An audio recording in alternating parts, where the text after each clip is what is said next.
Ó dàbí pé wọ́n ti ya soso wa lórí o. Kí ló rí dàpọ̀ rẹ̀? Ìbí òun sì, I want to make mama proud. I want to make mama proud, àti mi sì make her proud.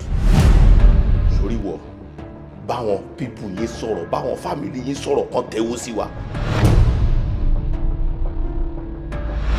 Ẹ lè máa wò pé kí lọmọ oko yìí ń sàn. Ṣé rí bí mo ṣe wà yìí? Mo ti dé gbòòrò, èmi náà ti já. Ó já firi jọ́gán ṣá ìjà firi jọ́gán ló dín fáfọ́ ní kankan. Ọmọ bá ní àtọrọ, ọmọ bá ní àjàgbà, kò yé mi o. Kò yé yín kẹ́ máa jalè.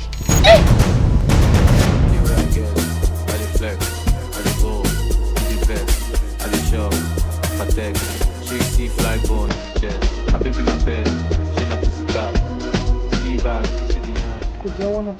Kò jẹ́wọ́ o. Kò sí bí mi ṣe bá sọ tó irọ́ náà ni kò sọ bí tó ti ń rówó fún wa. Ó dẹ̀ dá yín lójú pé díù tẹ́ ṣe níjọ́sí ló fi lè. Ìyẹn náà ni ò yé mi tààràtààrà because tí ò bá kí n ṣe díù yẹn ni kí ni reason tí ò ṣe sọ fún wa ibi tó ti rówó.